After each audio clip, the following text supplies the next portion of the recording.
My name is Richard Green, and I'm director of the USC Lusk Center for Real Estate.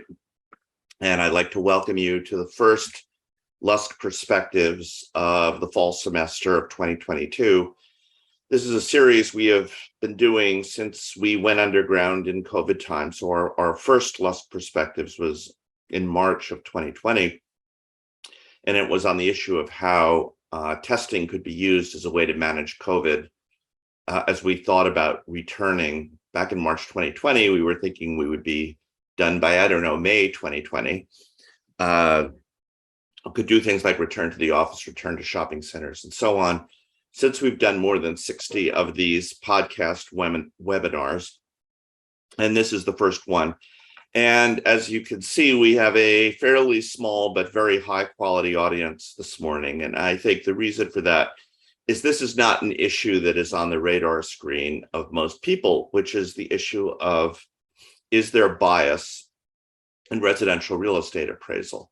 Now, there was a story in the New York Times, and I'm going to share my screen for a moment. There was a story just last Friday about a couple in Maryland, Nathan Connolly and his wife, Shani Mott, who wanted to take advantage of the low mortgage interest rates that were available about a year ago.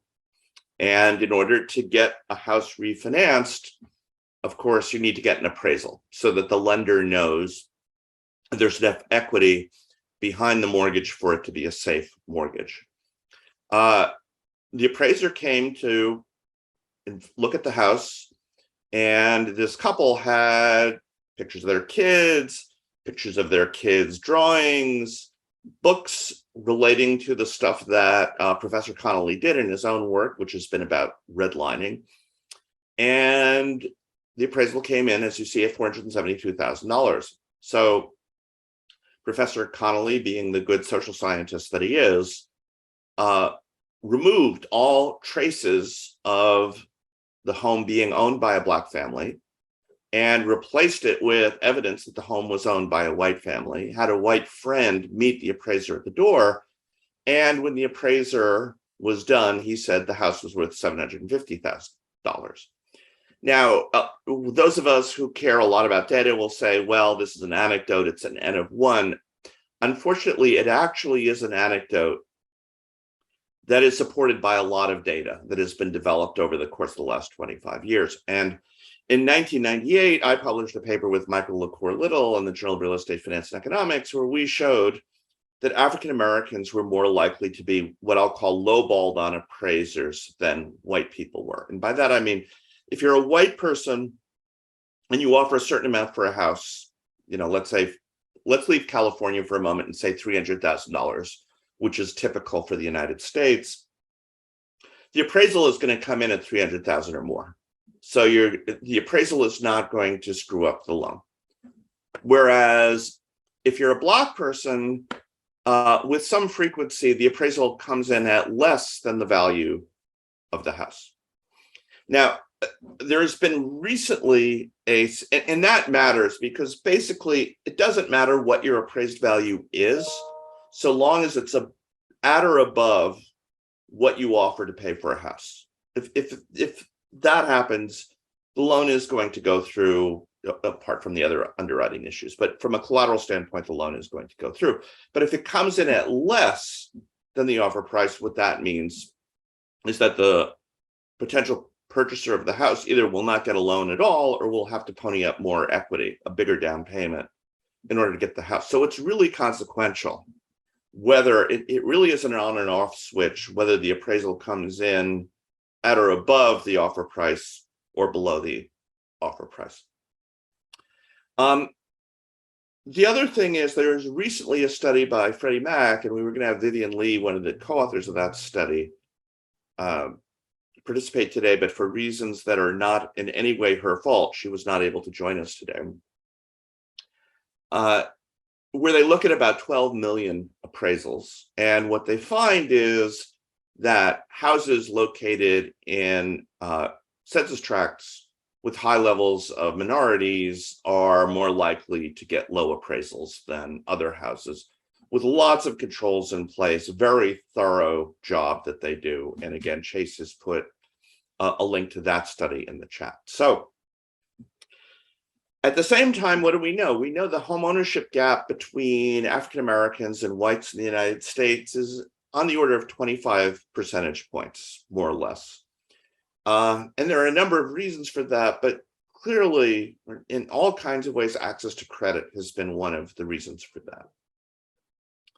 that. And if your appraisal outcomes are less favorable, it's less likely you're going to get access for credit. So it's a channel by which we can see this access to credit mechanism play itself out. So that's the one issue I want to bring up. The other issue is property taxes. So the property taxes you pay is determined based on an assessment. An assessment is basically an appraisal that your local unit of government does in order to determine how much property taxes you pay.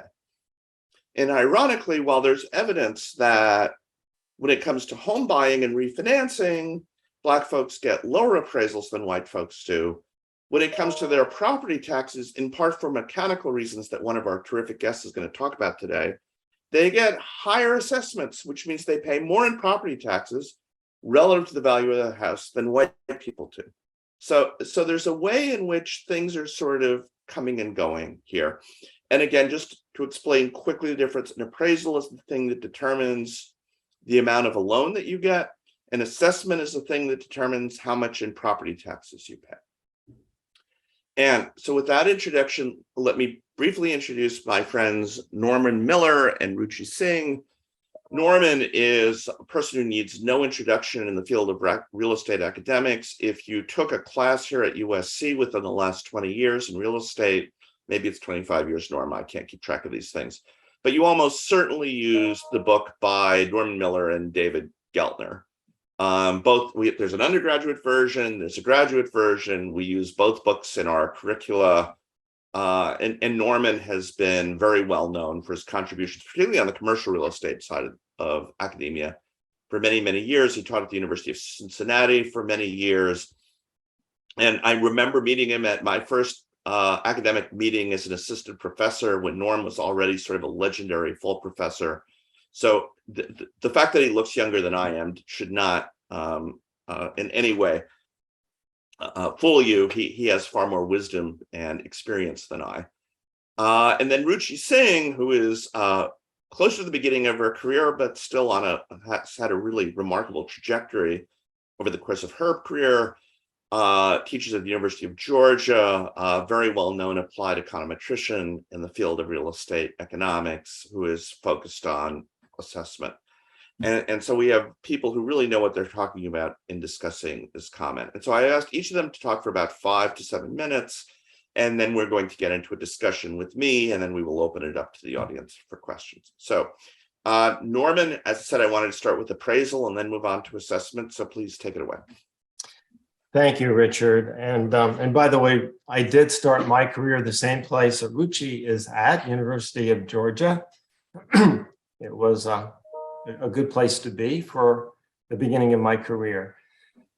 So Richard really set the stage very well here on a number of issues. The New York Times story that Richard just mentioned is important, and the question is really, how common are stories like that?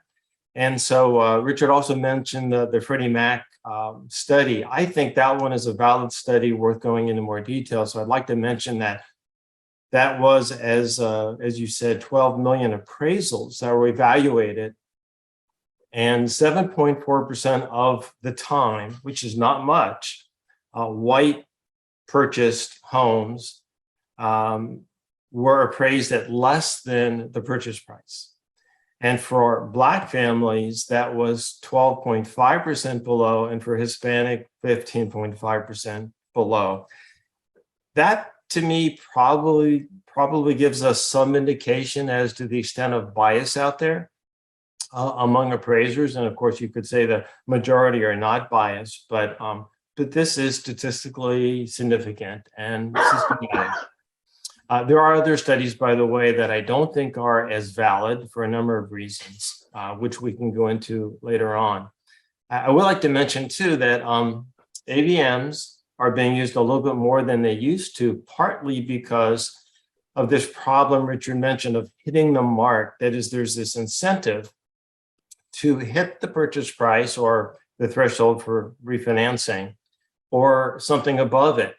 And when you end up having 90 to 95% of all the appraisals done in the traditional way, at or above the purchase price, well, you're not stopping, you're not really mitigating the risk of overpaying very often. And for that reason, we've moved in the direction of AVMs.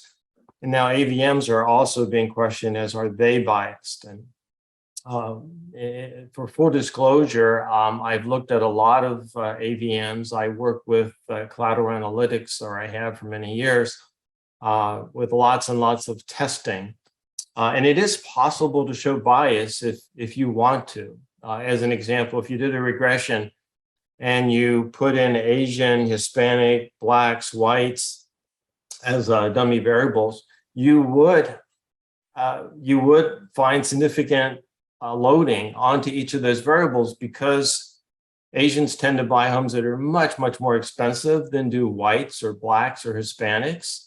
And the Black families tend to buy lower price homes. And so you get this loading effect. And so this is not an easy thing to investigate the bias, which again is why I like the Freddie Mac study. So I would like to mention that all appraisals on all AVMs have error, and that is another issue. With AVMs, we report the error. With the human appraisals, it's just a point estimate, and that's a problem. Because if you're agnostic about what kind of value you hit, and your error is 50-50 on each side of the benchmark purchase prices, you're going to have a number of valuations that come in below the purchase price. And in particular for AVMs, that means that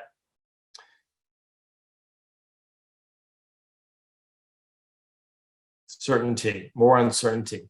So when we go into property markets where there's more heterogeneity or more price dispersion, which you do find with lower priced homes because they tend to be older and of mixed quality within the same neighborhood, so you tend to get more uncertainty. That in itself will actually work against Black households who tend to buy lower priced homes. Because of that uncertainty and that greater probability that you're going to get a lower number than the purchase price. And remember, lenders have to use the lower of the purchase price or the appraised value. So that's one of the issues that we have with AVMs. Let me mention just last one other thing. How we test is another issue, but the common assumption is to use census blocks. And when you see that the dominant ethnic group is 50% or more of one racial group, we assume that the borrower living in that same geography is of the same race. And that's typically how we test. So well-mixed neighborhoods are left out of these studies. There are other methods to study the borrowers, and sometimes you can identify them more explicitly, but that's the typical way these studies have been done. So I think rather than take up more time, I'd love to go into more depth on how the AVMs work and the appraisals work, but I think I should stop there so we can have more of a discussion. So thank you. So yeah, we'll circle back to that, Norm. Thanks for the setup. Ruchi, tell us about what you've been finding on assessment. So thank you for inviting me to contribute to the discussion on this important topic today. My comments are going to be based on some work that I've been doing on property taxes. This is joint work with Daniel McMillan, who is at University of Illinois at Chicago. So assessments are regressive, and this is a stylized fact that has been established in the real estate literature. Assessments are basically estimates of market value that serve as the base for property taxes. So the key role of these property tax assessors is to come up with an estimate of the most probable selling price of the house, which we call the market value. Now, these are regressive. What do I mean by regressive? So if you look at the graph here, assessment ratio, which is nothing but assessed values divided by sale prices, are higher for the low price properties as compared to the high price properties. If there was no inequality, we should have expected it to be around 10% because that's the statutory assessment ratio in Cook County. And this is plotting actual data from Cook County for the year 2016. So all I'm saying here is low price properties are assessed at a higher rate than the high price properties. Okay, we know assessments are regressive, so what? What we really care about is property taxes. Before I show you what happens in property taxes, let me show you theoretically what we should expect. So progressive tax is a tax which has a higher average tax rate for high income households. In terms of, when it comes to property taxes, instead of measuring it as a function of income, we measure it as a function of house prices, just for convenience, because it's easier to observe house prices and property taxes at the same time.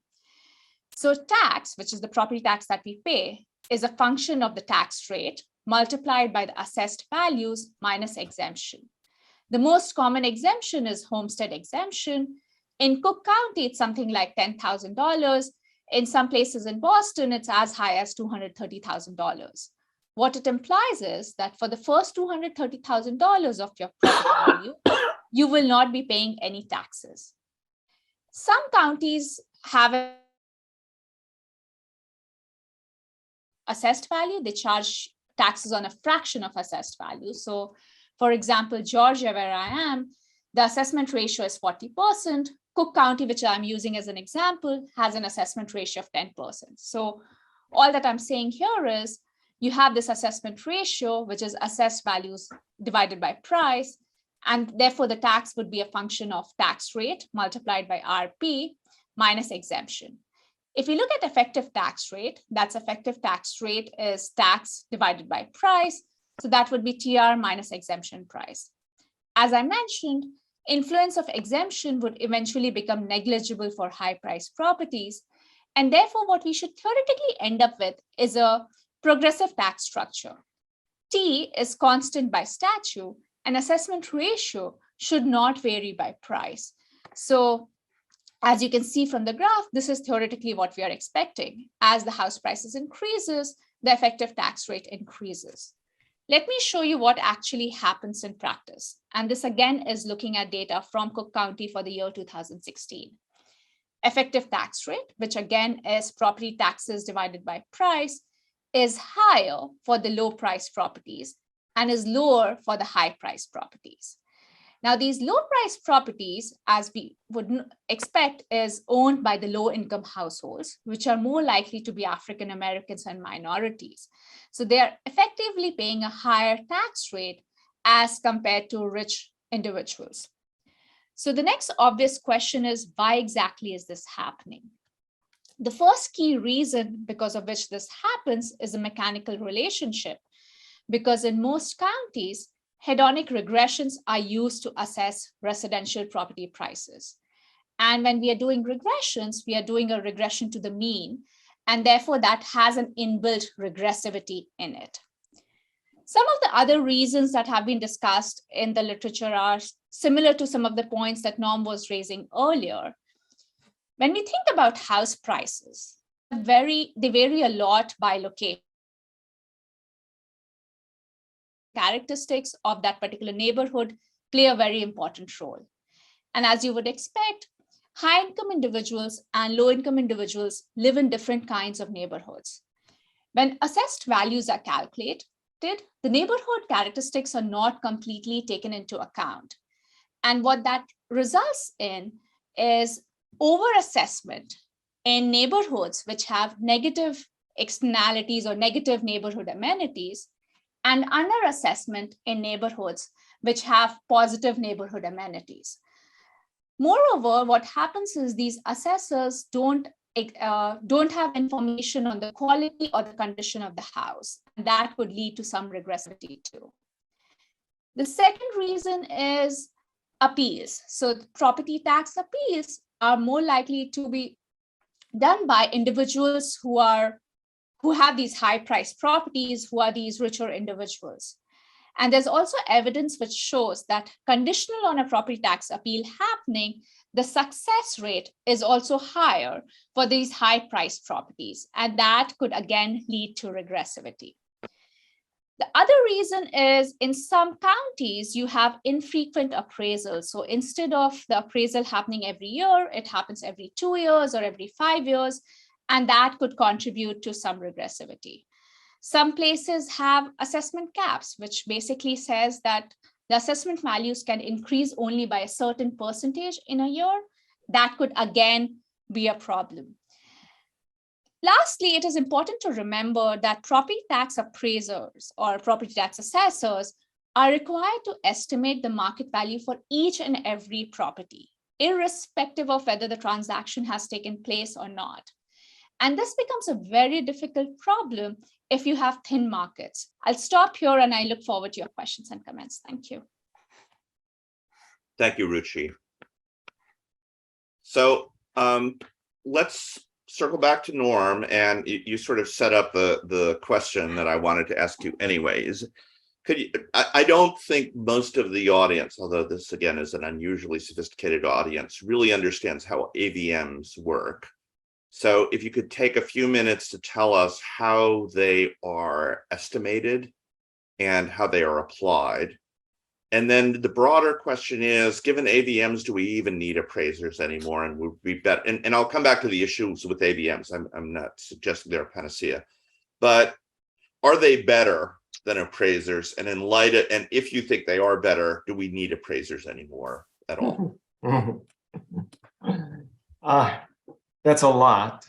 In brief, AVMs, automated valuation models, they use a variety of methods. Regression, of course, is one common technique, but as an example, collateral analytics has 11 different AVM models. And over the last— And Norm, Norm and Ruchi, you both talked about regressions, but not everyone in the audience is a statistician. So if you could just briefly tell the group what a regression is. So we feed in the statistical relationship, the correlations between all the variables that we think affect value, property characteristics such as living area and size, bedrooms, bathrooms, the size of the lot, the age as an indication of condition. And we might have as many as 99 variables coming from property tax records that could be fed in. Now, of course, at some point, they don't really explain much in the way of value, but we look at the average variation of these input variables, these independent variables, and the variation in the selling price of the property, which is our dependent variable. Now, sometimes the relationships are nonlinear. So that if you keep increasing lot size, at some point it has a marginally lower impact. Well, the better statisticians who understand valuation know how to grab nonlinearity. And then it gets into a big competition among vendors.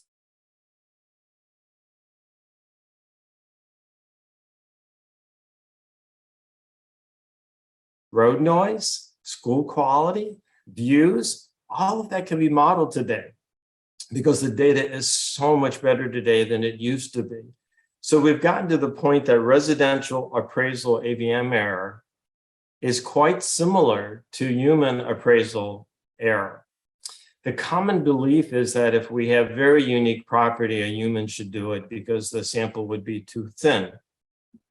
But for your typical property, the reason why AVMs are favored by many lenders is simply because they're agnostic. They don't care about biasing the value. Well, on the other hand, we know from past studies that human appraisals are biased because, well, the lender won't hire the appraiser back. It keeps resulting in an appraisal that's too low for them to make the loan and sell it off to Freddie Mac or Fannie Mae. So they just don't get hired back. So there's a systematic reason why human appraisers tend to be biased, and that's a problem. So we are moving today, most HELOC loans, the home equity line of credits are done with AVMs. And with an inspection, many lenders will rely on AVMs today. Again, one of the problems with the AVMs is they are symmetric in their error on both sides. So they tend to be high and low symmetrically, 50%, 50% when they are developed and designed and tested. And because of that, you're going to have 50% of the time that your appraisal results could be below the purchase price. Well, with a human appraiser, it's going to be 7% below for white people, 15% for Hispanics, 12% or so for Black families below. But there's a big bias on the right side. So I happen to believe in doing a lot of testing between AVMs and human appraisers that for fairly typical property, we really would be better off going with AVMs. And this doesn't cut out appraisers. They can be interactive AVMs where an expert appraiser operates them. But by doing an AVM, we use so much more information than we do with a traditional appraisal. And so I do think that an interactive AVM or an AVM by itself tends to be more objective, but we need to change the lending policy so that we have a range of value that's acceptable instead of a pinpoint value. And that's one of the problems. We have to admit that there's error in appraisal, both on the human side and the AVM side. And I think I better stop there or I'll get too carried away. I want to come back to this point, but I do want to bring in Ruchi at this point. So you sort of touched briefly on some of the solutions to this problem with assessment, but could you expand on that a little more? Are there ways that what could we do to make assessment fairer? I think doing the first simple thing that could be done is, instead of doing it at a very broad geographic level, doing it at a smaller geographic level. So we basically control for the location better. And it is very important to control for the neighborhood characteristics. So one could do regressions at smaller geographic level, which would reduce some of the errors at the two extreme tails that we are observing. The other could be, we as econometricians can't do it, but could be done is, you could probably have a separate regression for the low price properties and a separate regression for the high price properties. Those would result in somewhat of a biased estimate. And therefore, as econometricians, we don't, the traditional econometric textbook suggests not doing that. But if the purpose is trying to come up with a good estimate, doing it separately for the different strata of properties would reduce the error to some extent. Excuse me, Richard. Ruchi, on your graph, I saw 0.03 as being sort of the typical effective assessment on the lower price homes and 0.02 for the average. And just to be clear to the audience that might see this, that's 50% higher taxation, right? Yep. Yeah. So this is very significant. It's not like 2 or 3% or 5%, but 50% higher taxation. So I was surprised the results were that high. Yeah, it's looking at those two tails. There are fewer properties in the tails, but when we look at the tails, especially if we compare the high price property to the very low price property, the difference could be huge. So, Ruchi, do you have any, and I'm going to get really in the weeds now, but do you have any sense what kind of R-squareds the models have on the assess? Are they just inferior models? Because one thing we know is, well, while better models don't fix the problem, they do ameliorate the problem. And so maybe Norm's AVM would do a better job of assessing these properties than what is typically used by municipalities. Yeah, so we've spoken to some of the assessors, and the assessors are aware of the problem and the regressivity. The R-square on these models seem to be high, like, I don't know what the exact numbers would be, but, would be like around an 80% in some cases. But they're not putting in the very fine fixed effects as we put in our models. So the moment you start doing very fine, let's say a census tract fixed effects, your R-square would be even higher and better. Now, and to the audience, let me apologize for even bringing up R-squared in this conversation. But the idea is, the more accurate the model is, the less kind of bias that Ruchi is talking about will exist. And so making the model, and again, as Norm says correctly, all models have errors, but every reduction in that error helps ameliorate this problem. Yeah, the only issue with that, again, is something that Norm was referring to. In some cases, you really have thin markets. So if we go down to a census tract where there are very few transactions, we don't have enough number of transactions to pick up the correct coefficients, and that could be an issue. So there needs to be a balance between how small a geographic area we want to go to and whether we have enough number of transactions.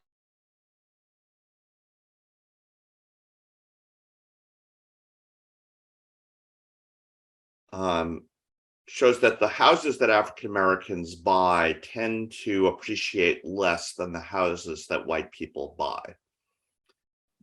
And so much evaluation is anchored on the initial price. That people, and that's fair, right? It is, if you know that somebody has spent, again, I'll talk more nationally than California, $300,000 on a house yesterday, it is fair to value that house at $300,000. But you go 2 years out, and what is the model going to do in essence with some controls? It's going to, if the overall market's increased 5%, it's going to add 5% to all of those houses. But those owned by African Americans may have only increased by 3%, whereas white people at 7%.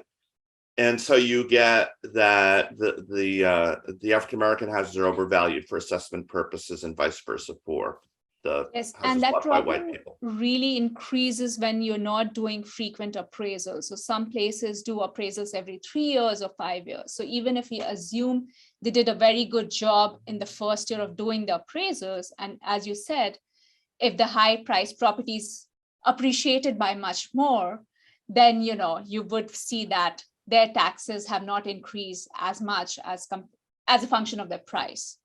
So that, again, infrequent appraisals could add to that kind of a regressivity. And then given that 30% or so of the property in the country by value is in California, Prop 13, and these caps give much more benefit to the very high priced, high appreciating markets than they do to the lower price. So that would also result in a property tax burden disparity.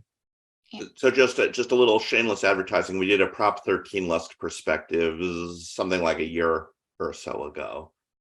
And yeah, I mean, a lot of us like property taxes in principle because they are what we call an efficient tax. Since you can't move land, when you tax it, it doesn't have the impact on output that, say, taxing wages does or taxing capital does. So there's a guy named Henry George who, in fact, argued you should only tax land and you should not tax buildings. But there's this issue. I've been sitting in my house for 14 years now.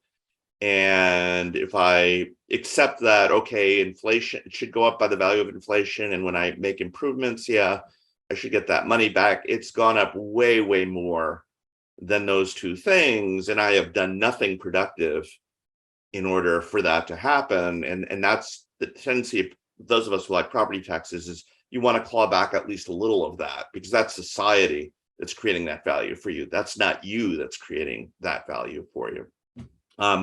But the problem with the property taxes, you have these regressivity issues just in general, right? Because low-income people spend more of their money on housing than high-income people do. But this is, and to some extent, that's why homestead exemptions exist, to mitigate that.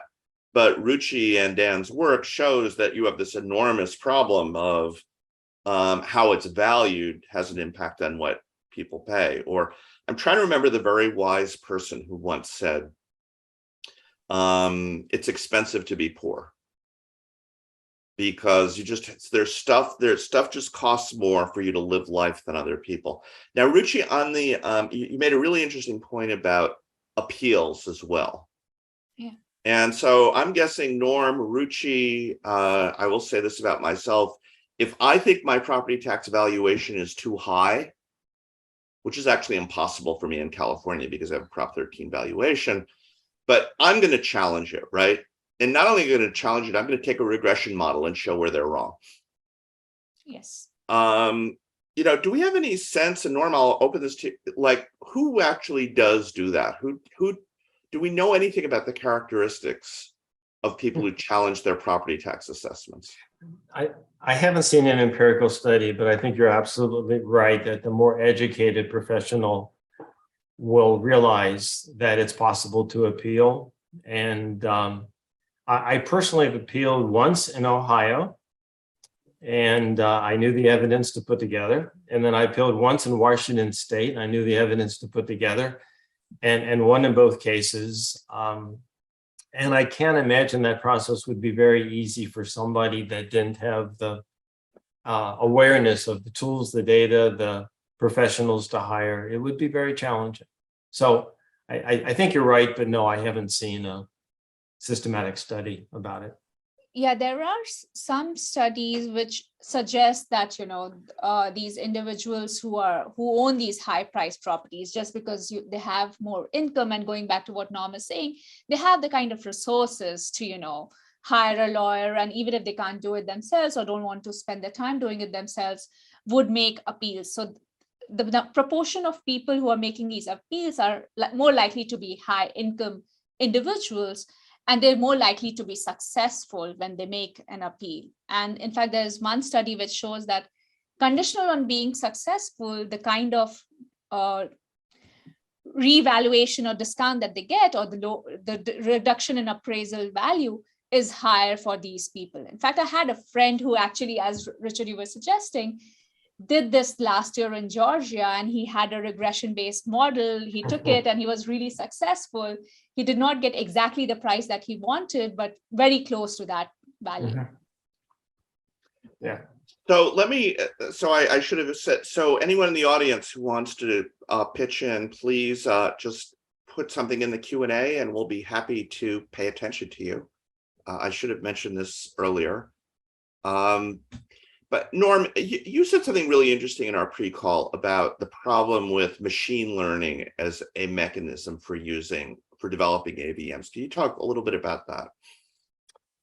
And again, explain a little bit about what the difference is between machine learning and other types of valuation methods.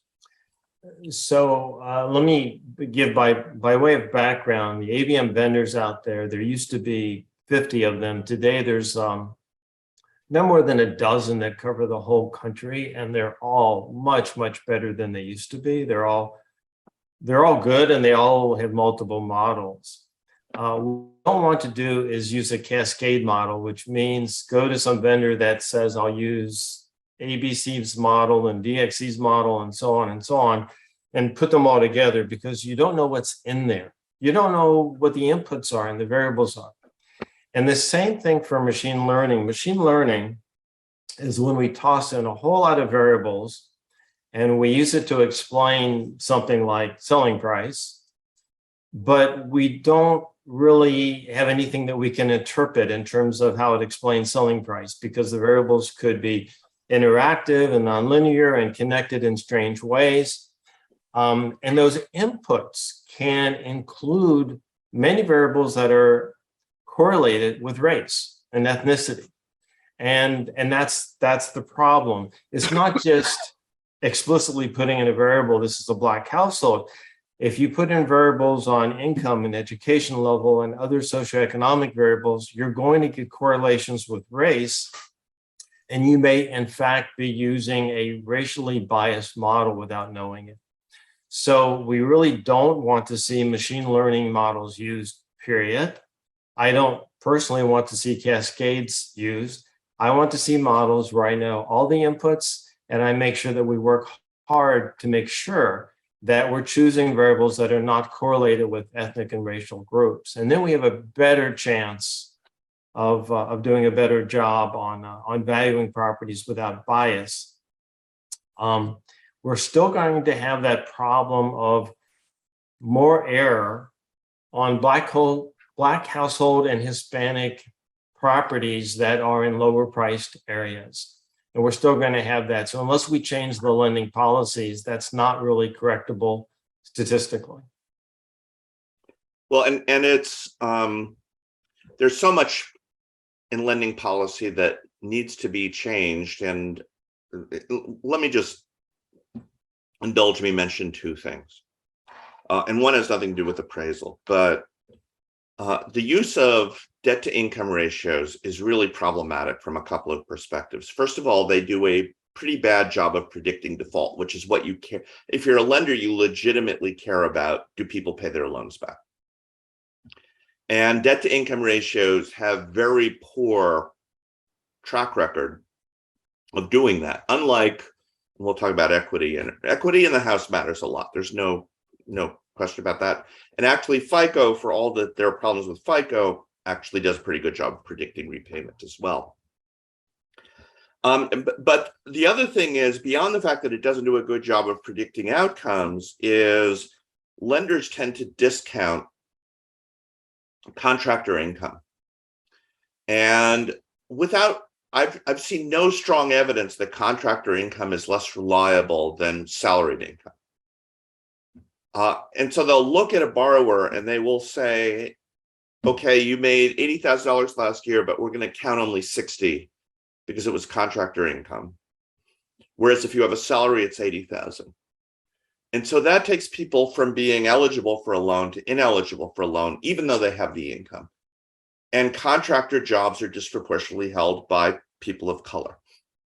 So that's an example of where, because lenders have just done things a certain way for a certain number of years, they continue to do it.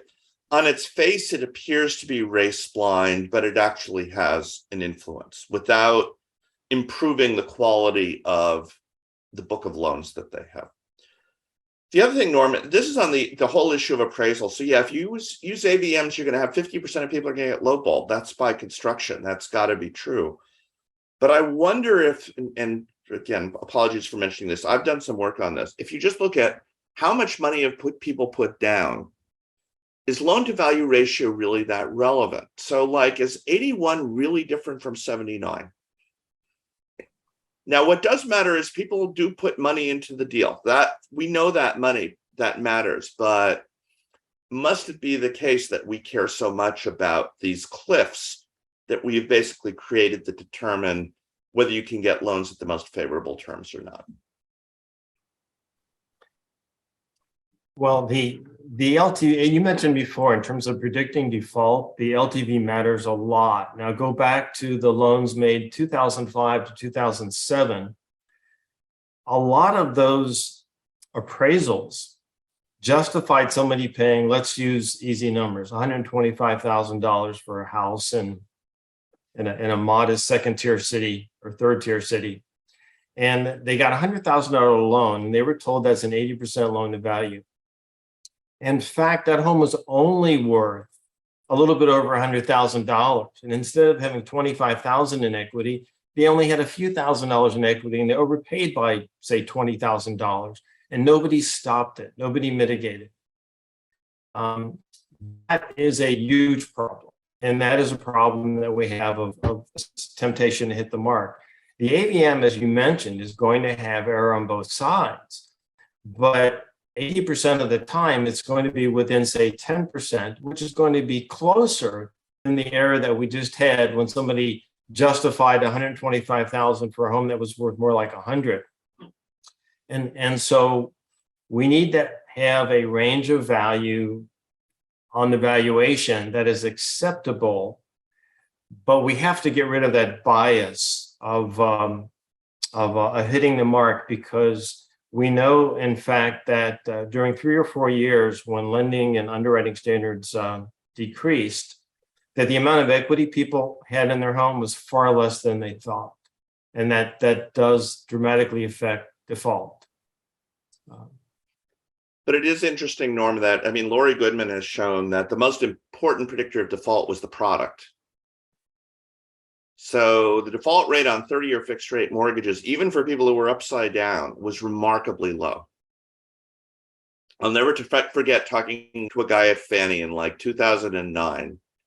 And he said, our Las Vegas book is a disaster. We have a 10% default rate or a 20% default rate. And I said, it's a miracle that it's only 10 or 20%, because everybody is upside down in Las Vegas right now. You know, prices there fell 70% from peak to trough. So I'm just thinking the interaction of these things really does matter, and sort of just having, again, a cliff where if the model says you're above 80, you don't get the loan. I think that's problematic. It is problematic, and also keep in mind that these markets get out of whack. We had cascades of disequilibrium. So somebody overpays for a house, pays $125,000 for a teeny little house, and that becomes a comp because it's the loan is made. It becomes a comp for the next house in the neighborhood and the next house in the neighborhood, and so we get this cascading of having values that are not fundamentally sustainable in the long run. That is a problem. So having a little bit of error in the appraisal process is very problematic because it can cascade and compound and make the whole neighborhood. We tended to see neighborhoods where there was a lot of predatory lending. Well, because the first one justified the second one, which justified the third one. And hopefully, by using AVMs, you still have that problem a little bit, but not quite as much when you start. Well, I was thinking, based on Ruchi's work, is maybe what we need to have appraisers do assessment and assessors do appraisal. Well, then I was just yeah. So let me just turn back to the audience. We have about I'm trying to find the time here. Hang on. We have about 12 minutes left. Let me just again ask the audience, is there any burning question out there that people, I mean, these people know this stuff better than anybody. And I know it's a little bit technical what we've been talking about this morning. And we did have a participant join us that I wouldn't mind if she would comment if she's willing to. Yeah, I think I don't want to put her on the spot. Like I just did. Yes. But since you did it, I will wait for a second and then move on.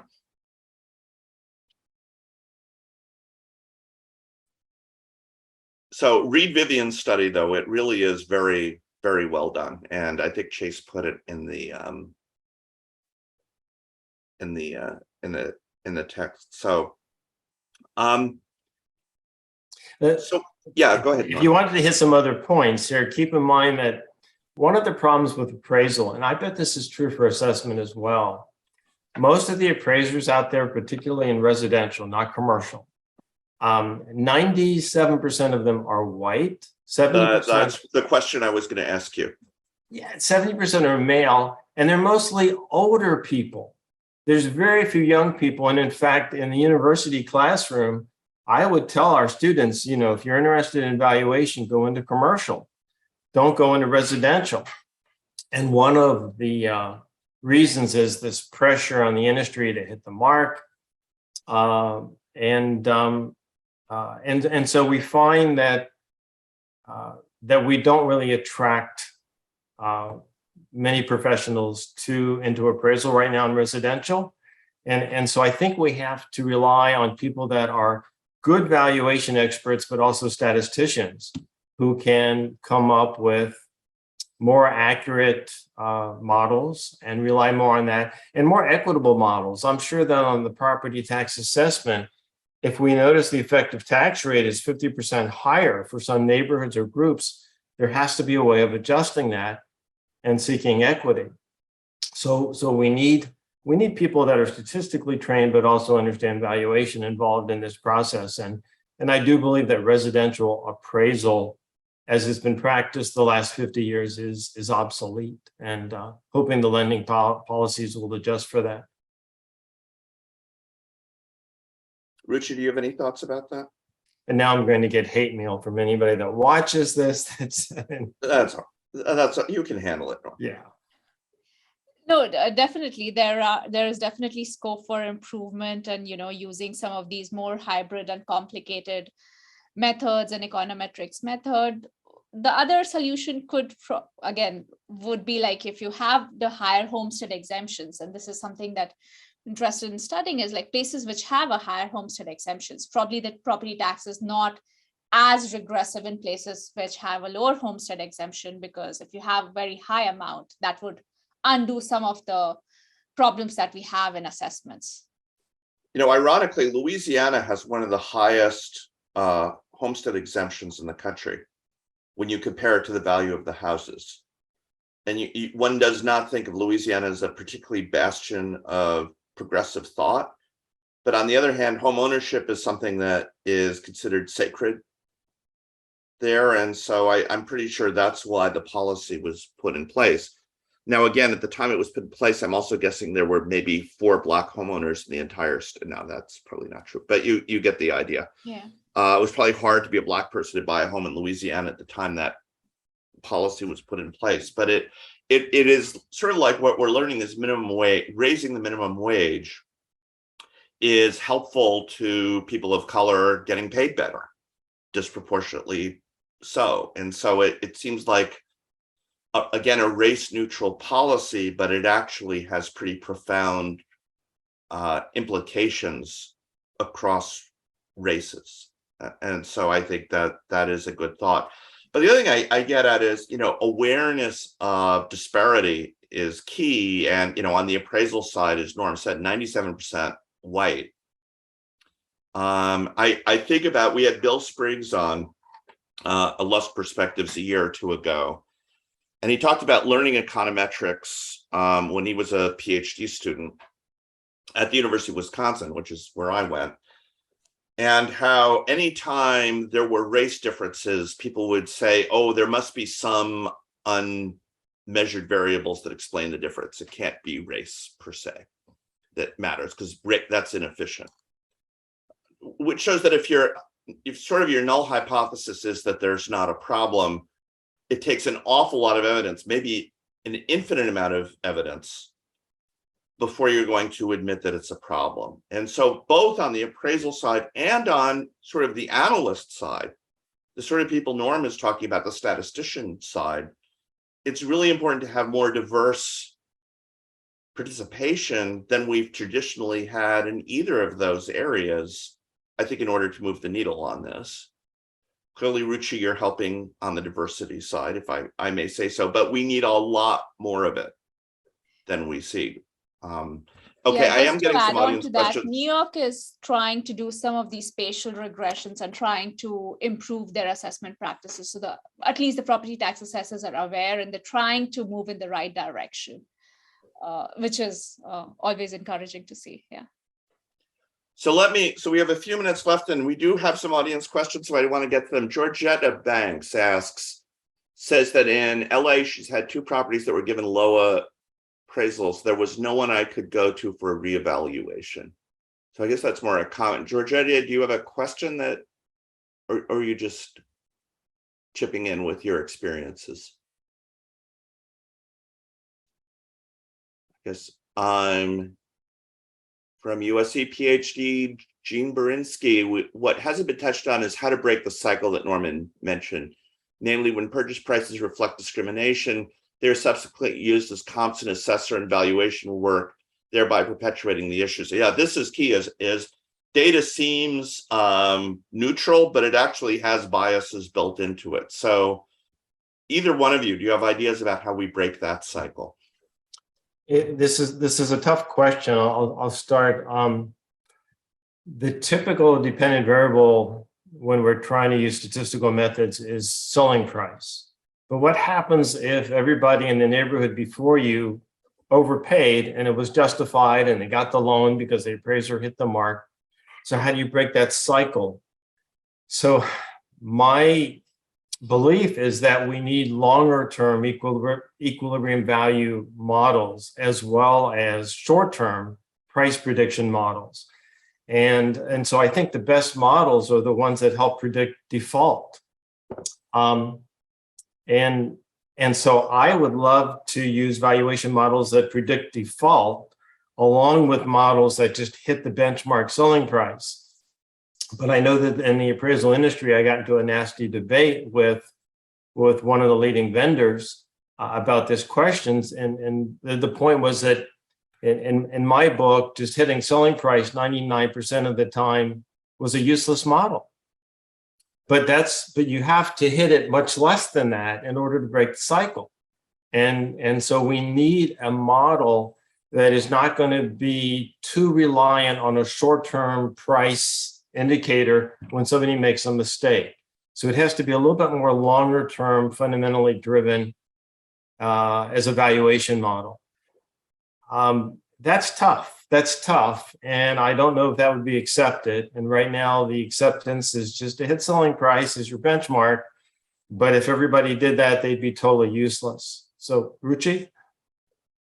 Yeah, no, that's a tough question. And I don't really know how to break that cycle. So.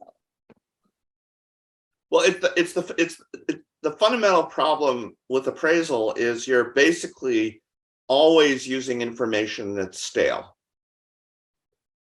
Right? Think about the market today relative to 3 months ago, the housing market. It's a completely different market. It's true for 90% of the models out there. However, I do know models that look at recent price concessions and list price selling price ratios and the trend, and they incorporate that into the model.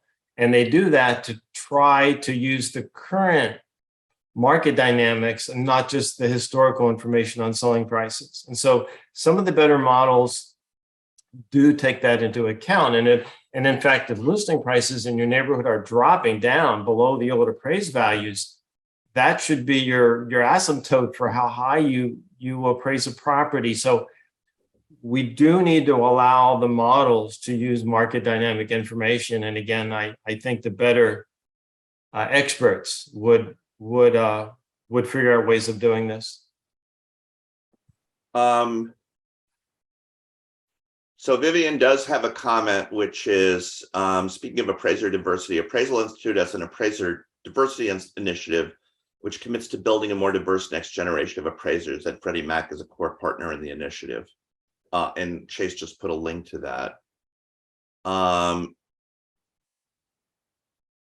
Andrea, will appraisers already take courses in statistics and valuation methodology? Have a subjective element to it. However, I'm unsure what we could do to change it. Well, one thing, Andrea, I will say this, and I'm going to be a little mean here. I see the textbooks that the Appraisal Institute puts out and that the International Association of Assessment Officers puts out, and the statistical methods discussed in those textbooks are quite rudimentary and not sufficient to really think in terms of the kind of AVMs that, or develop the kind of AVMs that Norm and the assessment models that Ruchi is thinking about. I think you need people, and it's not arguing the point that statistics by themselves aren't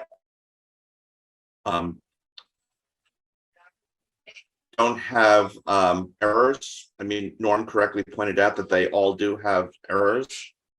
But one thing on the subjectivity, we're doing things like scraping data on how nice people's lawns look from Google Maps view and incorporating that into data. So we're really getting more and more information, and in a sense, much more objective information about the characteristics of houses than we had even 2 or 3 years ago.